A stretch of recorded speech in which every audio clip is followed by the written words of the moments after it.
Okay, let's take a look at section 9.3. Now, we're not going to cover 9.3 in a lot of detail. Mainly just look at a few of the kind of fun examples they have here. I think you'll see that some of the things we do in this section are things that could very easily be adapted for secondary or even middle school work. If you know how to teach, if you can teach people how to use a straight edge and a compass in a pretty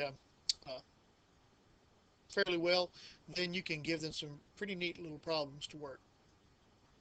Some of these are problems I've used in, or problems like I've used in other geometry classes or in classes for elementary math teachers.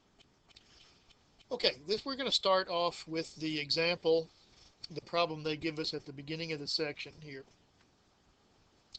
Two towns, A and B, are on opposite sides of a river. The towns are to be connected with a bridge perpendicular to the river. Okay, now we want the bridge to be perpendicular to the river because bridges are expensive to build. And you want to build the shortest bridge possible. So the bridges are going to have to be perpendicular.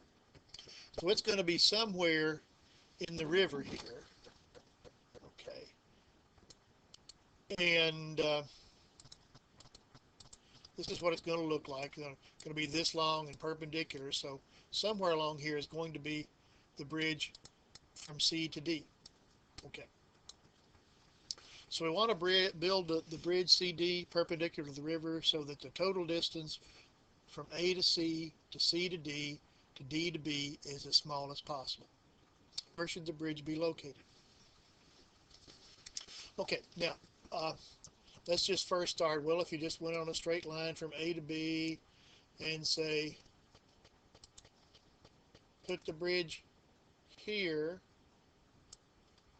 then you'd go, this would be where you got on the bridge. Well, once you got off the bridge, you'd have to go to B, and we're going to show that's not going to be from A to C. If this is C, to D to B, that's not going to be the shortest possible way. Okay. So what you want to do is you want to think of this bridge, this perpendicular length here of the bridge, as being a translation vector. And we can put it either up here at A or at B. I'm going to put it at B. Okay. So in other words, we're going to work this problem like the bridge was right at B, that the B was right on the river. Okay. So put the translation vector here. This is going to be how long the part of the path that has to be with the bridge. And draw a straight line from A to where you meet that vector. Okay. Then where this path intersects the river is where we're going to put our bridge. So this is going to be point C. This will be point D. And now just draw the straight line. The road is going to go straight from D to B. It's not too hard to show that A to C, C to D, plus D to B is the shortest path. Okay. Now my second question is,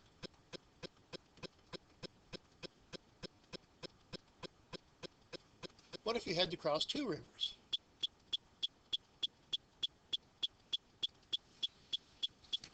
So let me tear down the previous bridges. Whoops, wrong.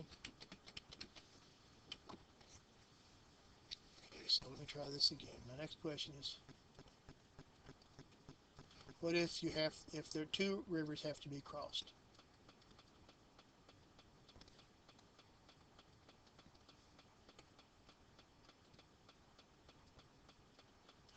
So, in other words, B is down here somewhere. So here's a river that's kind of slanted one way. This river appears to be horizontal, whatever that means. Okay. Let me put B down a little bit. So in the process of going from A to B, when I get to this first river, I'll have to be perpendicular. When I get to the second river, I'll have to be perpendicular. So here's what you do.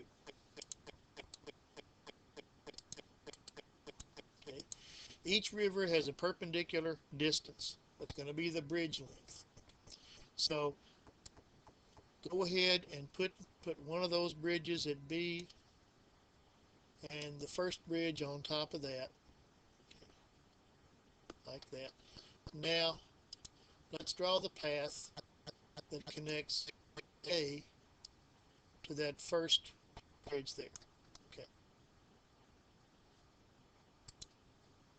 This tells us where our road is going to intersect the first river. So scoot the bridge there. Okay. Now we draw a path from the end of that bridge to the end of that corresponding vector down there. Tell you what, let me give you some names here. This is going to be C and D. Okay. So now draw the straight line from D to the end of that first bridge down here. That tells us where we're going to intersect the second river. Let's put our perpendicular bridge in there. Okay, so this is going to be E, F, and now let's take the straight line from F to B. So what we do here, our path is going to be A to C to D. Then we cross the river to D. Then we go from E to F, cross the E, we cross the river from E to F, and then to B. Okay. If you had a third bridge, then you'd go ahead and put all three of your, had a third river, you'd put all three of your bridges in down here. That would give you your starting line, and then as you start crossing these rivers, you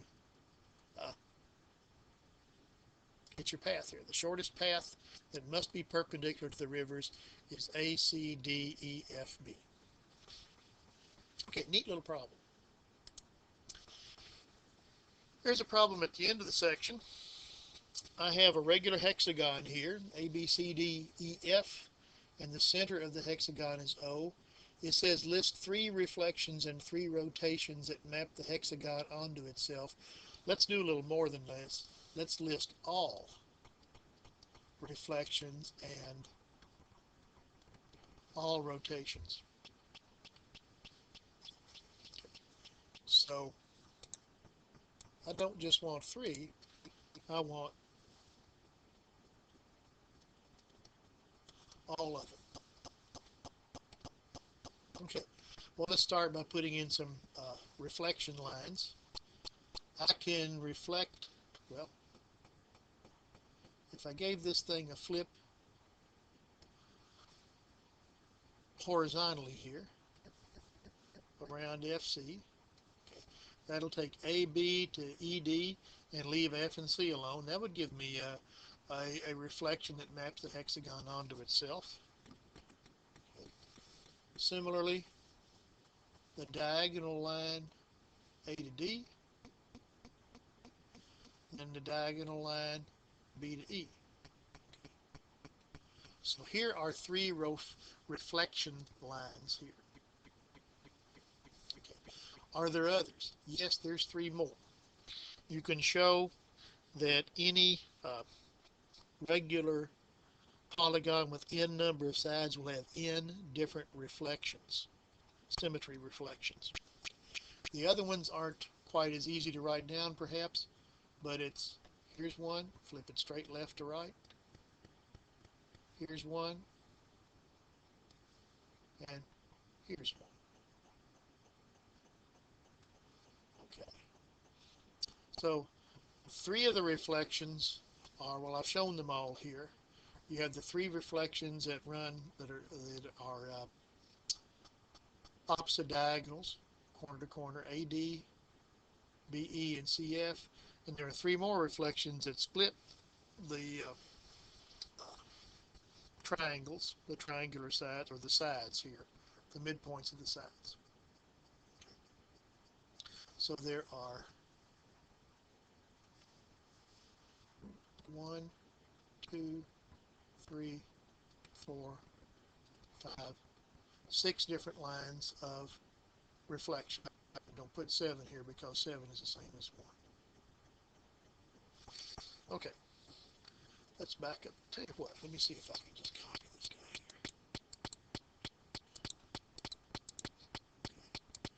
Now, when it comes to doing rotations, that's a little bit easier, perhaps. Let's think about these lines I drew a little while ago here. This helps, perhaps.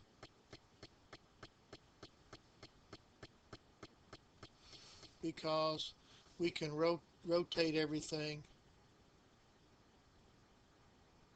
60 degrees,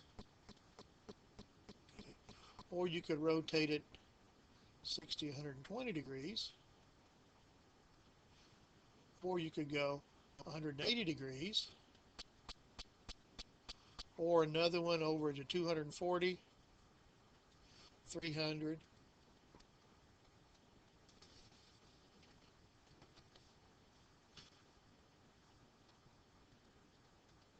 or if you went all the way around 360 degrees, you get back to where you started.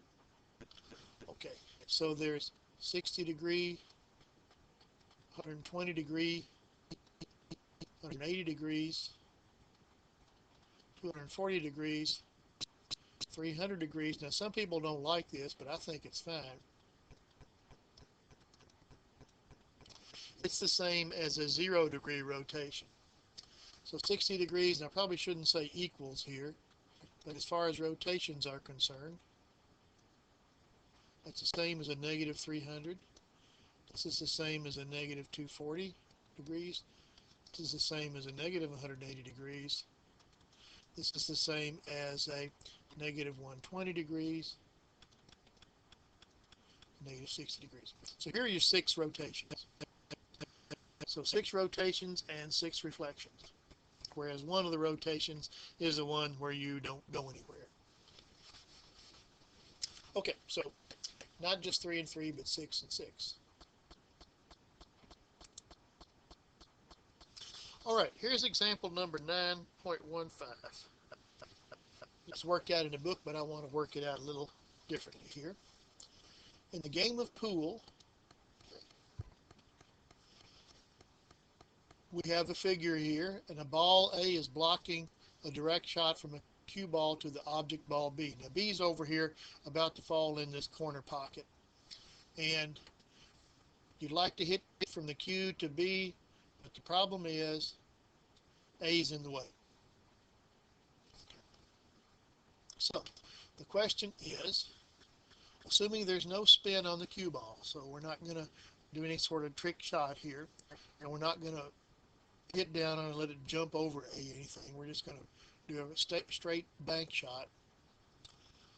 Where on the upper rail should a player aim C to hit ball B? So we want to treat this upper rail here like it was a mirror reflecting B. In other words, if there was a mirror up here along this upper rail, you look from C up here somewhere, and then come down and hit B. So where exactly should that be? Now I'm going to do this with the this goofy compass.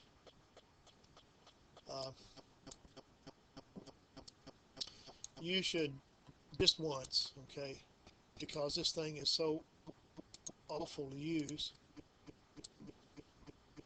that,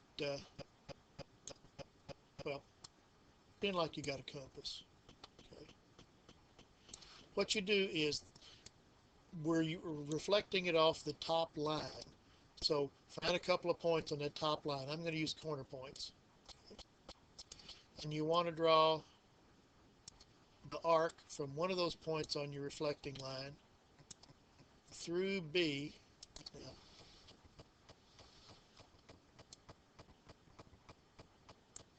okay, I don't know whether I can do this or not.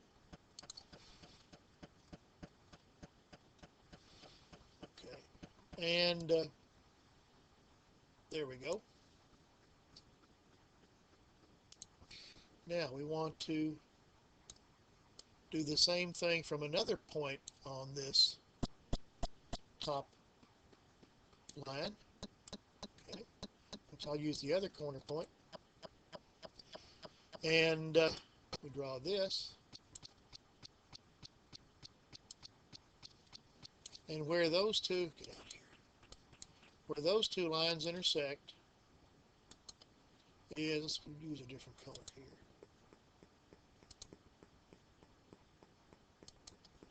is a reflection of B in this upper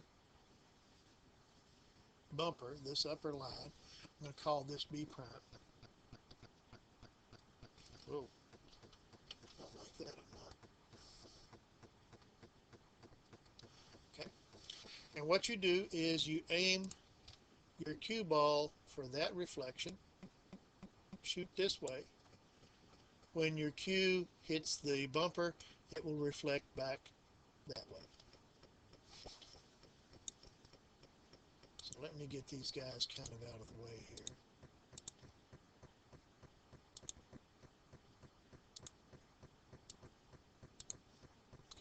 So you reflect B around about this line, and aim for that. When it hits, it'll bounce off and do this. Okay. Pretty easy problem. Let's change it a little bit though. Let's say we want to, let's work in green for the time being, or for this part. Let's say we want it to bounce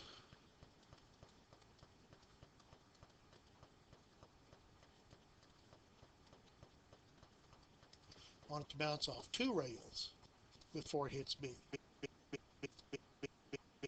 Okay. So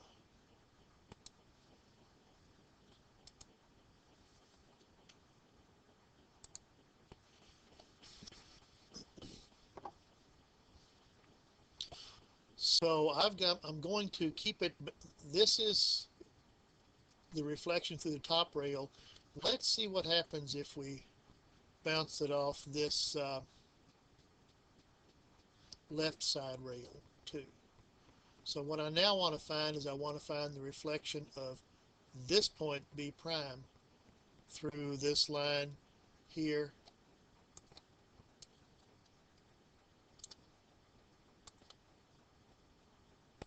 That is the left-hand rail.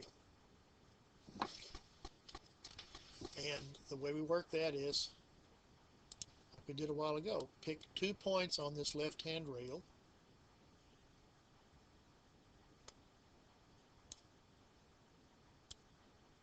Tell you what, I'm going to flip this. So this is a really, whoops, that's not going to work. It's a really awkward thing to use.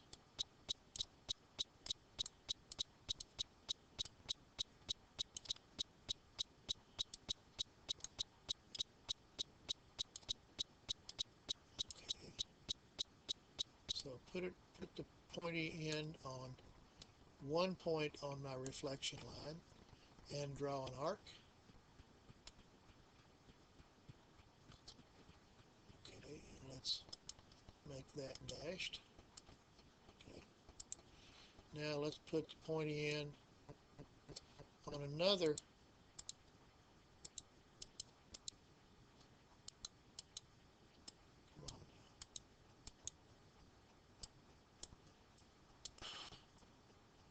point of that reflection line and draw an arc.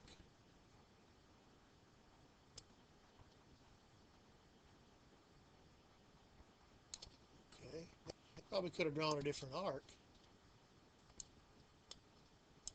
but these two arcs intersect there. I'm going to give this point a name. It's the reflection of the reflection. So I'm going to call it B double prime. Okay, so here's what we do. So it's like we have two mirrors here. We're going to aim for B double prime. When we hit this wall, it'll bounce off like it was going toward B prime. and when it hits that top bumper, it's going to bounce off and go down to B. So pretty neat, huh? And then if you want to do it 3 times, well, I've got an example of that toward the end here. Okay, I'm going to do problem number 7 because I'm assigning number 8. Suppose L and M are lines are shown that are parallel. Reflect triangle ABC over L, then its image to get A prime, B prime, C prime, then reflect that over M. Now, rather than bring this goofy compass around, okay, because it's really hard to use, I'm going to draw circles, but you're just to understand that all I really have are really neat are circular arcs. So pick a couple of points on L. Okay. Now, draw the circle from one point that's centered at one of these points that goes through C.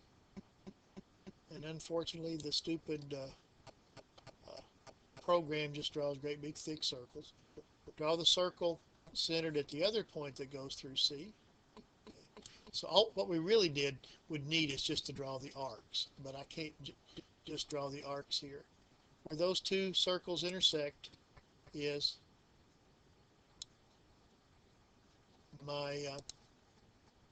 is the reflection of C through L. So let me see if I've got that. I'll choose a different color here in a minute. So this point we just found is C prime. Okay, to get B prime, draw the circle centered at L. Whoops. Going through B.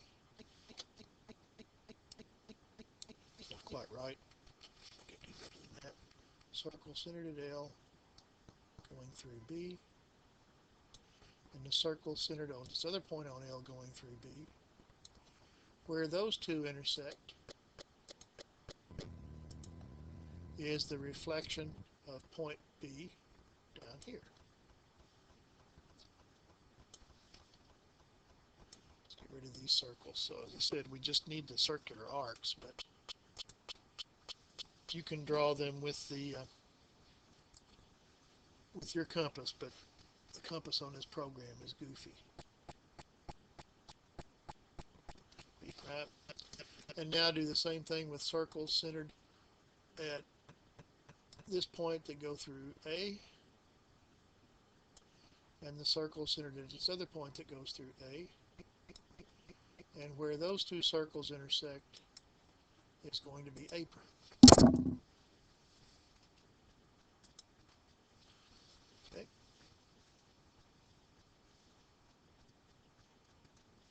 All right, so what we've done here is we have reflected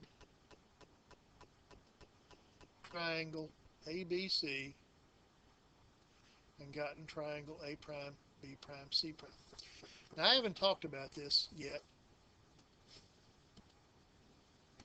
but A prime on triangle ABC, if you run the letters ABC,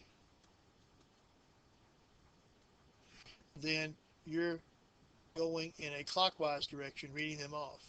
On this triangle, if you do A prime, B prime, C prime, you're actually going counterclockwise. So what this has done, this reflecting through line L is done what we call, it's reversed the orientation of this. Okay, now we reflect it one more time through the next line. So pick a couple of points on this next line. There's one.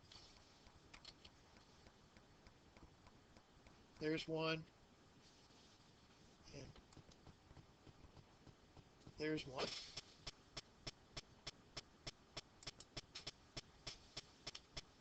Oops. Sorry, I deleted too much here. There's one. Okay. Now take the circle centered at the right-hand point that goes through C prime. Circle centered at the left-hand point that goes through C prime. Where those 2 intersect will be reflection of C prime. I'm going to call that C double prime. Get rid of those circles. Take the circle centered at the right-hand point that goes through B prime, and the one at the left point that goes through B prime. Okay. Where those two intersect will be the reflection of B prime, so I'm going to call that B double prime. It should be a double prime. I don't think you can read that. Get rid of those two circles.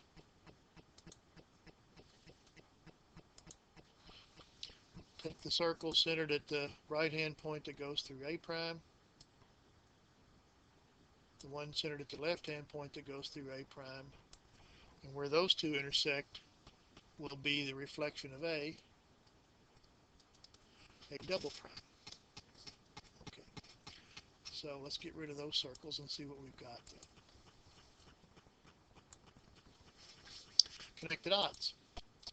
A double prime to B double prime to C double prime and back again. Looks a whole lot like what we started with, doesn't it? As a matter of fact, it is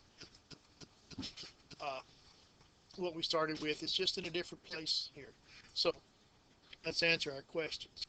Is ABC equal to A prime, B prime, C prime? No, it's not. Because ABC is at the top and A prime, B prime, C prime, double prime are all at the bottom. Do they have the same orientation? Yes. Going from AB to B to C here would be going around clockwise. Going from the A double prime, B double prime, C double prime is clockwise there as well. Okay. But it's not here. Okay. Will any 2 points of the plane be fixed points after the two reflections have been performed? In other words, the triangle moves, but okay, when you do the first reflection, okay, every point on line L stays fixed. Okay, when you reflect it around line L. But when you reflect things around line M, every point on line L is going to move. So the answer is, will any 2 points in the plane be fixed points? No. Okay. The first reflection moves everything except line L. The second reflection moves everything except what landed on line M. So the stuff that was on line M got moved when you reflected the first time. So everything's been moved. Is the result of two reflections in isometry? Yes. Because the compositions of isometries are isometries.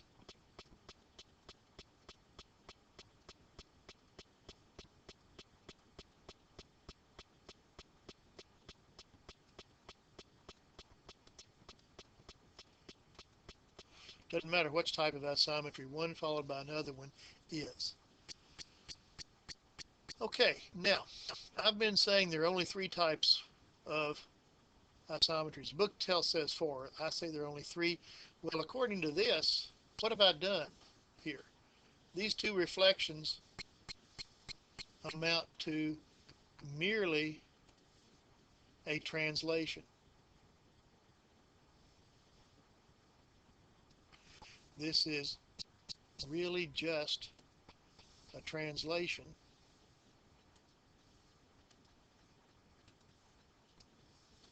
supposed to be an air over there.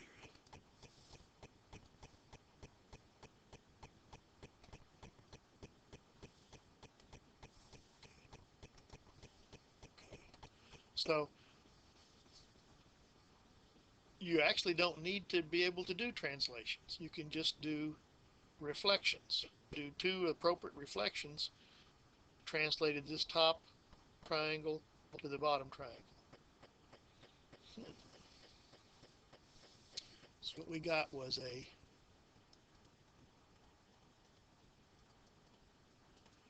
translation. Okay. I think what I'd like to end with, nope, we got 2 more problems here. This is problem number 27. And this is kind of like the example I did a little while ago. We want to, we have a billiard table here. and the book's pictures are kind of hard to copy. So be careful when you do them. See if you can. Uh, we're going to hit ball A and it's going to smack it into ball B, but we want it to bounce off of 3 rails and then strike ball B. Okay. So before we do anything, let's get some estimate as to how we want to do this. Okay. One way is we could go 1, 2, 3 and bounce it just back and forth this way a bunch of times, or just back and forth this way a bunch of times. What I'm going to try to do is something like this. Bounce ball, whoops, don't want that. Let's do this. Thin and red. Okay. I want to bounce the ball something like,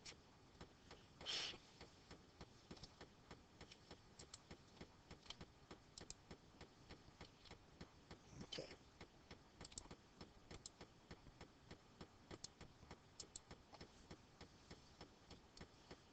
Well, I don't know why it's doing this.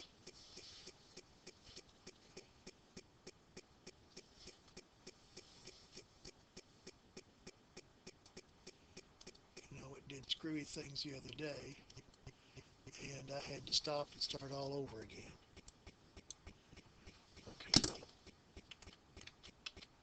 We'll just try getting it this way. I want to bounce it like this, and then like this, and then like this, and then like that.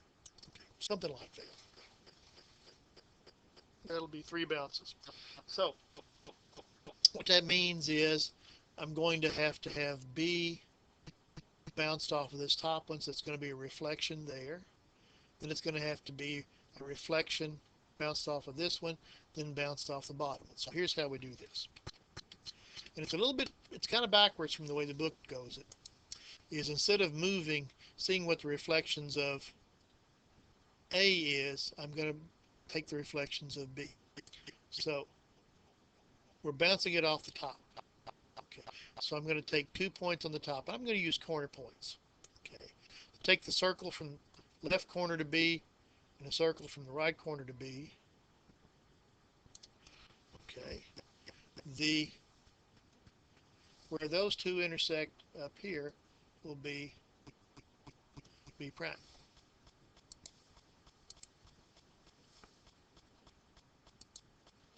Okay, now I wanted it bounced off this right-hand side.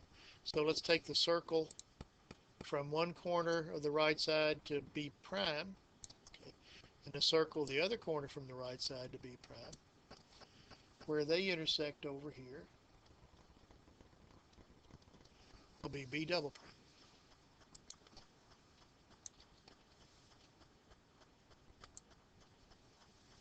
Okay. Now I want it to bounce off the bottom rail.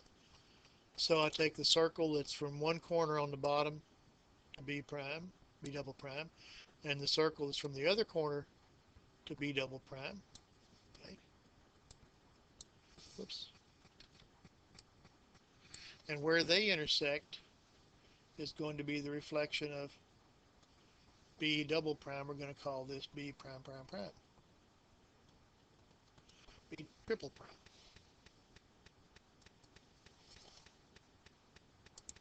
Okay. And if you're doing this with a compass, you're not going to draw the whole circle. You're just going to draw some arcs. Okay, so we shoot for from A to B triple prime. Okay, that's how we see it. All right. Now, when it hits this bottom rail, it's going to reflect like it's going to be double prime. When it hits the right-hand rail, it's going to reflect like it's going to be prime. And when it hits the top rail, it's going to bounce and go to B. So that's how you figure out the path for a successful shot this way. Okay. Now finally, I want to leave you with a hard calculus problem. This is not from your calculus book, but from one I've taught out of before, a very good one. And it's a typical sort of problem. You usually find these in the section on max min word problems. So you have two vertical poles one of length 6 and one of length 8, and they stand on level ground with their bases 10 feet apart. Approximate the minimal length of cable that can reach from the top of one pole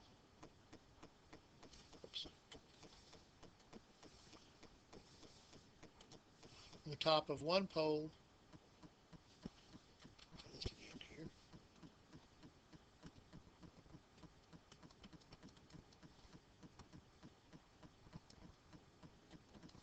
okay, I don't know why it's doing this, but we're going to reach the top of one pole to some point on the ground between the poles and to the top of the other. And depending upon what point you've picked on the ground, the total distance will be shorter or longer than at some other point. Okay. Now I'm just going to set this up like you do it in a calculus class. Then I'm going to erase all of it. Okay, for some reason. Okay. So what you would do is you would set this distance is going to be x, this distance will be 10 minus x, and then over here, b1 is, well, it's a square root because that's how you do Pythagorean theorem here. It's going to be x squared plus 6 squared. Over here, d2 is going to be a little bit messier. It's going to be 10 minus x squared plus 8 squared. You add those two things together. Now take the first derivative, set it equal to 0, and so on, and it's a real mess. Okay. So to do it the way that people ask you to do it in calculus class is not what you want to do.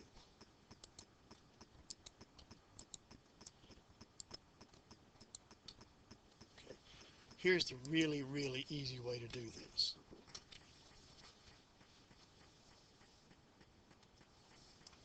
See this point up here? Reflect it through ground level. In other words, instead of 8, 2, 4, 6, 8 above, go 2, 4, 6, 8 below. Okay. And look at this line. Okay. Because that would be the reflection of this thing.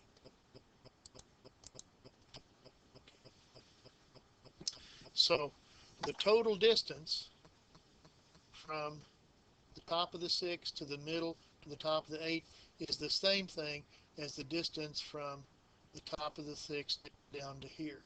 In other words, what we're looking at is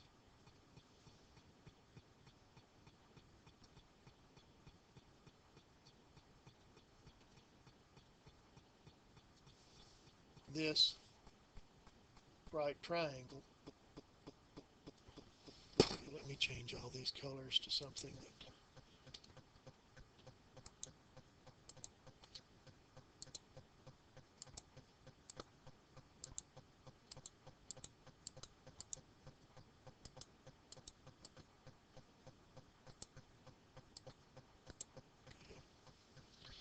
and that right triangle is merely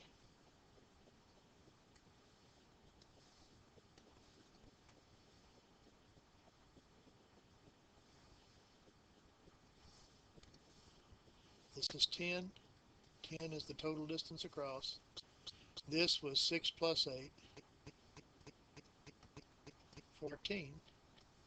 And this distance d is the square root of 14 squared plus 10 squared, which is the square root of 296. That's the shortest distance between 2 points. 17.2 feet. No calculus necessary. Okay, well, there's section 9.3. As I said, we're not doing a whole lot of the formal stuff in that section, just trying to get used to some of the easier problems. Okay, some of the neater problems here using reflections, rotations. We didn't really do rotations in here too much.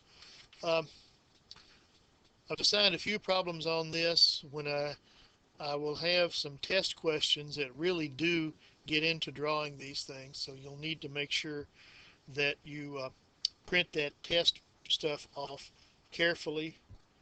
Use the straight edge compass and whatever on the test questions, and then hand the test back in to me. Either scan it, or I want to see how accurate it is. I'm going to ask you to mail it in if you can't scan it, something like that. But I'll have the test ready by tomorrow. But this is how you can use reflections, rotations, and translations. And I think that you'll see. Oh, let me give you an example of a problem I had in a different class. You have two mirrors at 90-degree angles. You have one person standing here, another person standing there. Okay. How many different, so you start looking in these mirrors, you're going to see reflections. How many different reflections? Okay. A is looking at B. How many different images of person B are there that A sees, and where are they? Okay. Of course, it makes a difference where you're standing here. Okay. But one image, of course, is straight. Okay. Just looking straight at B. How many others are there? What if